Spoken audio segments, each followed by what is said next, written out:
Speaking off the cuff is not honesty. You think about the truth, you figure out the truth, you don't spit it out. Everything hurt. But we had children together, and Wyoming had been so beautiful. And my grandpa had joined us for all eternity in our wedding ceremony. I think polygamy can cause a person to be too in her head, worried about too many relationships. Do the wives like me? Do they like Cody? Do they like him too much? Does he like me? If he doesn't like me, will he just go to another wife? Whoa, Janelle said. Polygamy is why you're strong, and it's why you're going to be able to leave.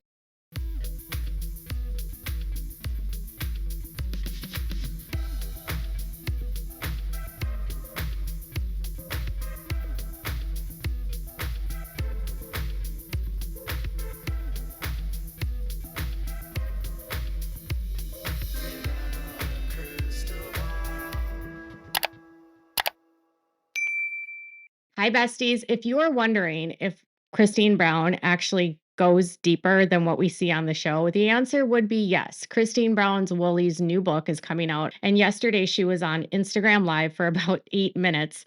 And she asked people in the chat to shout out a page number. And then she would read a couple sentences from the page. So when I was watching this, I was taken by a couple things that she said, because one is the very first page that she read was something about conversations between her and Cody and speaking off the cuff. But then she called Owen Allred, who is not really her grandfather, her step grandfather, I guess. She said, "My grandfather sealed us for time and all eternity." I thought that was an interesting take because on the show, she never refers to Owen as her grandfather. Whenever she speaks about her grandfather, she speaks about Rulin, and Rulin was her paternal grandfather, actual blood grandfather, so her dad's dad. And Rulin died, as you know, at the hands of a wife of Ervil LeBaron. So, and Rulin actually went to jail. He was arrested. He fled to Mexico for a while. He went to prison twice. And he was someone that was a prolific leader, but also very controversial, and ultimately ends up getting unalived by a rival sect. So in this book, she's referring to Owen, who is Rulin's brother, who took over after he died as her grandfather. So if you think of it this way, it just sounds terrible, but that means her mom's dad and her dad's dad were brothers. Now, they weren't blood related, but in polygamy, I guess if you grow up as cousins and you're not blood related, that's cool, because as long as you don't share blood, you can have kids together. It's such a wild process to think about. I mean, you could, there's nothing legally preventing you from doing it, but when she speaks about it in this way, I wonder if she's going to have to explain that complicated dynamic. Another aspect she spoke about was leaving polygamy, where she says that, "I don't think polygamy makes people feel great. It made me feel weak, and then it made me doubt myself." And then Janelle kind of flips it on her and says, "No, polygamy made you strong, and that's why you can leave," which actually makes little sense. But the gaslighting she received from Janelle towards the end is an example of what happens when people leave polygamy. Is even if they want to leave, they are reminded that polygamy makes them better people. So she also shared some information about conversations with Robyn and just a different dynamic that we hadn't seen on the show. Here's a few more. First, being recognized was fun for them. They were mini celebrities. Then it became exhausting. They weren't kids who had ever sought the spotlight. They'd gone to a small church school and spent most of their time with their brothers and sisters. Suddenly, strangers wanted selfies or to tell them they loved them on the show. Some of the teachers were actually so inappropriate. Anyway. I can't be certain if this is going to be discussed, but there's a lot to be said about anybody that's a parent that decides to put their child on reality television and turn their child into a public figure. And that's something that a lot of parents today, especially even having their children on social media or showing photos of their children, it's a huge decision parents make today, because do I want to subject my child to the internet? Do I want to subject my child to the criticism of the internet? Do I want to subject my child to the harms of the internet and what other people will say? And some people don't. I don't show my kid on the internet. I haven't shown a picture of him since he was like 5 years old, and he's almost 13.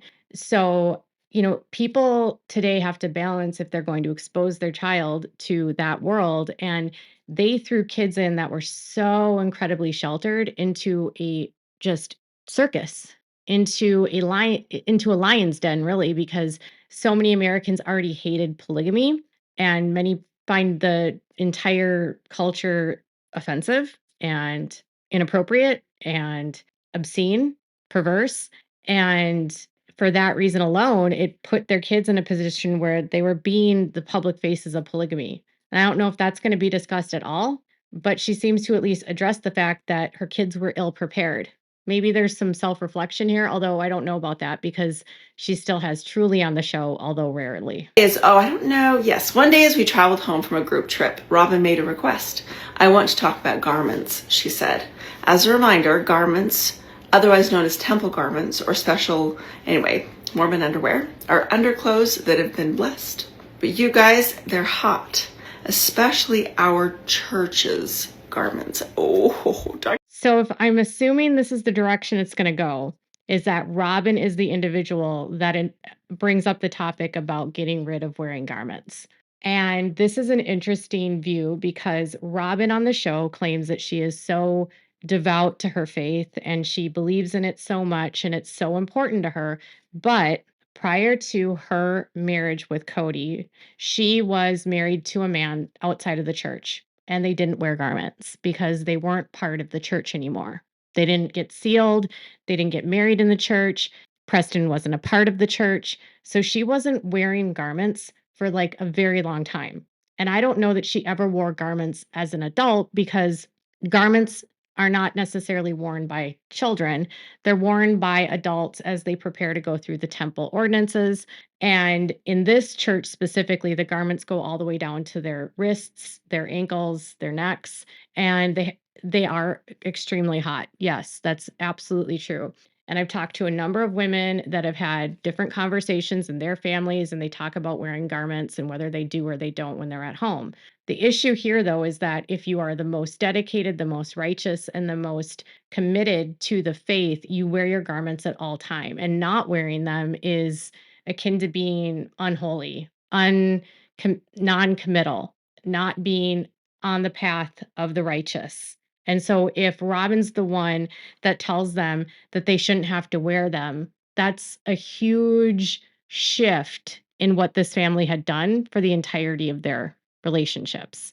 This was a family that was very committed to their faith. And then Robyn came in, who had not been in a polygamous marriage before and had been out of the faith for more than a decade, deciding to make changes and alterations to this family. And so, in a way, yes, Robyn's influence is very well seen here and felt. And removing the garments, I guess, could be viewed as one step as they broke fundamentalism. Now, is it in the grand scheme of things wrong that, they stopped wearing garments? I guess no. It got them out of a cult, right? But it would appear that Robyn had a lot of influence on the choices. And going into the garments is something they've never discussed on the show. But more so than anything, what this points to me is that Robyn's a hypocrite, because if she truly was so committed to her faith, she never would have suggested in a million years that they remove their garments. This is finally, I told my mom. She freaked out.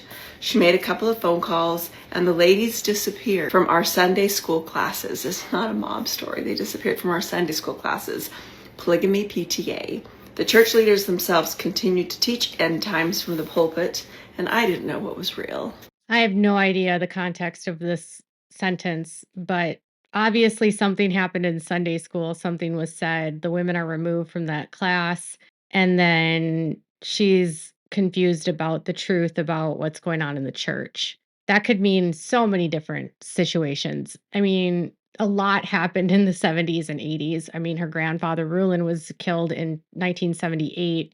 And then in the 80s, there was a lot of upheaval and misinformation about his death. There was a lot of more information that started coming out about other leaders and what they were doing to their children. There were some of the leaders doing things 2 kids that became more public knowledge.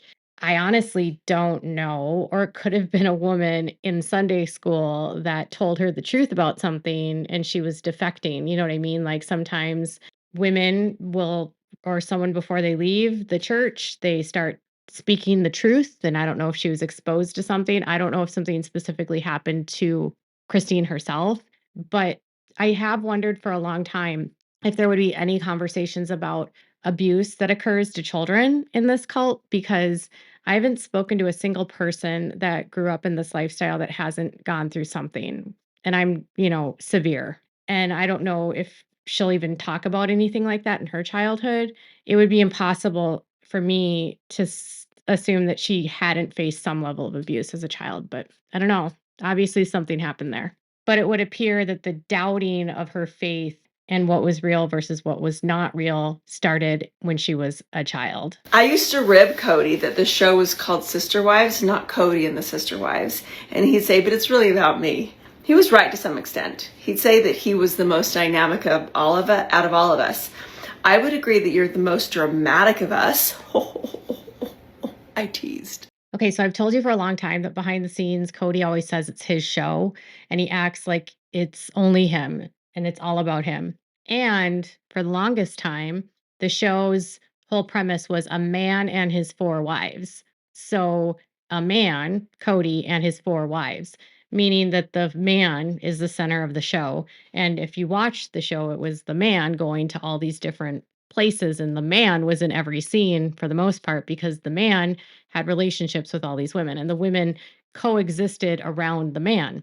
So in fairness, yes, that's what the show was about, but he used that as a way of saying this is my show. I'm the center of the show. My ego is mine, the contracts are mine. This is my money, right? And instead of each one of them getting their own separate income, they got one big check, which Cody got to decide how it was used. And even today, even though the wives have left and there's just Cody and Robyn, he still says it's his show. And in fairness, I think I'm not sure how long this can stay on air because they don't revolve around Cody anymore. And I don't know if I was in a relationship with a new man and married, I don't know that I'd want to spend my whole life on a show having to talk about my ex or think about my ex or know that my livelihood is tied to my ex or know that I'm going to have to hear what my ex says or know that my ex gets to see a window into my life that I might not want them to see. Like, there's no sense of privacy for any of these people. I don't know if they've just been in it for so long and this is their income, but clearly Cody wears the "this is my show. I'm the best. Nobody's better than me. I'm the reason why everyone watches the show." It's all ego, baby, right? And then the last part that she shared had to do with something that happened between her and Cody. And she did speak about Gwendolyn questioning things in the family about not being fair. And then she kind of went on this period where she said, when I was pregnant, I took on the personalities of all of my children. And then when I was pregnant with Isabel, I was so kind and loving and everything was beautiful and everything was fair and just. And I'm like, and then she didn't expand on any of the other traits that she had with the other kids. So, but apparently Gwendolyn and the questioning is how she started to maybe question herself. I don't know, but here's what she said about Cody humiliating her. That new bit of knowledge didn't help our relationship. That he humiliated me also did not help. What else wasn't true? I felt as if I had been robbed of the ability to make a good life decision. I have no idea what she's talking about, but I mean, he humiliated her in a million different ways on the show. I can think of one huge life decision that she wasn't able to make because of his lies, and that was that he wasn't attracted to her. And he humiliated her in the book by calling her chubby and the fact that she was eating nachos and that he wasn't attracted to her and that, he couldn't be with a girl that was like chubby and acting like she was disgusting for eating nachos because she was chubby. It was horrible. And if your entire relationship is built on the premise that you weren't attracted to someone, you didn't really want to get married to them, you weren't really in love with them, and then you, on the other hand, aren't told that before you get married, and the guy is acting like he is attracted to you and he does want to marry you and he is in love with you, I mean, that would rob anyone of a life decision. Maybe she would have made a different choice. I don't know. It's hard to say because in this world, love isn't the same way that love is out here. You know, they're not marrying someone because they're in love. They're marrying someone because they're supposed to, and sometimes they're told they have to. If they want to go to heaven, they have to. Sometimes they're arranged. I mean, in Christine's case, she said she chose Cody and she wanted to be with Cody. And Cody took her probably because it was the third wife and the fact that she was an all red. And he's just a jerk. But that could be really a million different times in their relationship.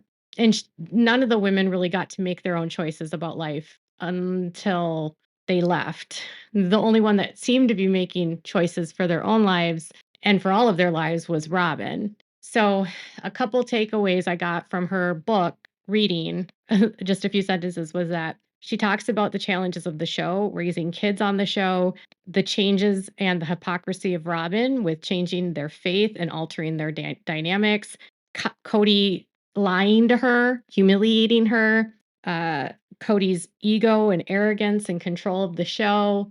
So, with all of this discussion of the show, and perhaps even speaking negatively about the show, it makes me wonder how much more of the show will exist. And now that the past seasons are over, she can say whatever she wants about what already has aired. She can say about anything that happened in the past that won't ever air, but she can't talk about anything that will air in the future. So maybe that's how she's getting around this like non-disclosure with the network, or else this book is just, I'm done. We're moving on. This is stupid. Goodbye. Either way, I was, I thought it was more than what I would have expected. I mean, when have they ever talked about underwear, the garments, or when have they ever talked about the ceiling or her grandfather sealing her, or, the challenges the kids have with the show? Never. So she's going to go there. So what are your thoughts? Let me know in the comments below. Make sure to give this video a thumbs up. Make sure to subscribe to my channel if you haven't subscribed, and click the bell so you never miss a video. Thanks so much for watching. Bye, besties.